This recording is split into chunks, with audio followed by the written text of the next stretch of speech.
nous sommes encore loin d'avoir un accès égal au marché pour les femmes et les hommes entrepreneurs. Les entreprises détenues par des femmes représentent environ entre 30 et 37%, ce qui est vraiment très peu. On est passé lentement d'un marché de travail offrant des opportunités limitées aux femmes, proposant à celles-ci des professions peu exigeantes et sans grande perspective de carrière, à une multiplication d'opportunités pour la formation et aussi la pleine intégration de la femme.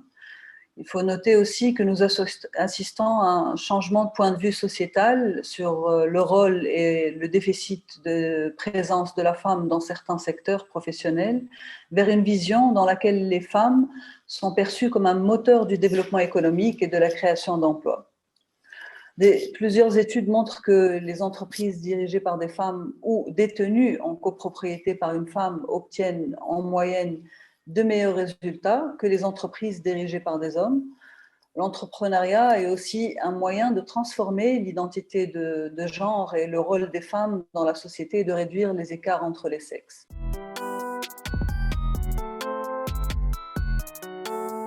Il y a un manque d'accès au financement, l'accès au financement qui est limité ou nié par les services financiers en raison de la difficulté et l'impossibilité des femmes à fournir des garanties. Il y a un manque d'accès à des formations ou à un enseignement approprié. Il y a beaucoup de limites formelles et institutionnelles, par exemple les lois, les règlements, les services sociaux spécifiques pour les mères qui travaillent.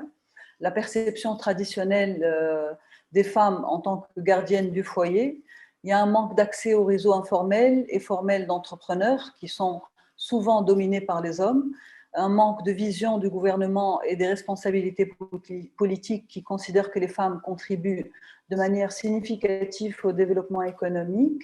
et enfin les facteurs environnementaux tels que les manques d'infrastructures qui peuvent aider les femmes entrepreneurs à s'épanouir.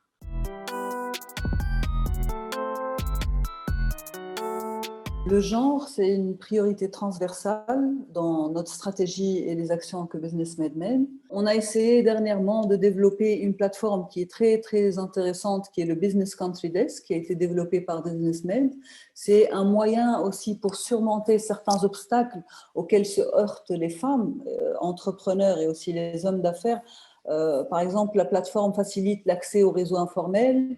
et formel aussi d'entrepreneurs. Les B2B peuvent se faire en ligne, il y a des matching tools, il y a des partenariats en ligne, mais malheureusement, dans certaines régions, ils n'ont même pas accès à l'Internet et ils n'ont même pas accès à l'information. Donc on essaye, c'est vrai, tant bien que mal, de travailler sur le niveau des femmes, mais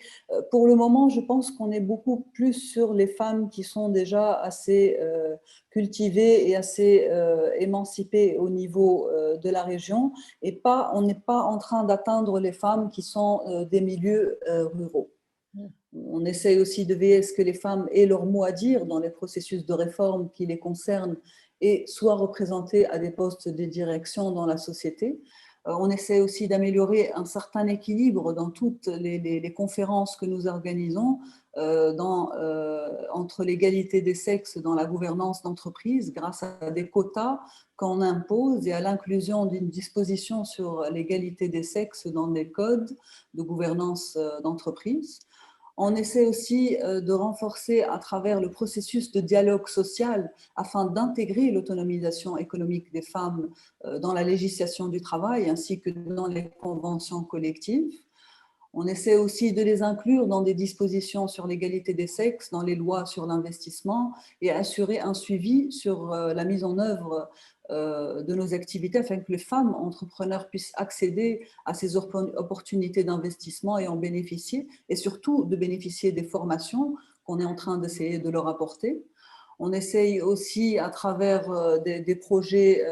avec nos membres qui sont des employeurs sur le niveau social de travailler sur le socle de protection sociale qui élimine un peu ce gender pay gaps qui continue à décourager les femmes dans l'accès à des secteurs ou aux professions traditionnellement dominées par les hommes,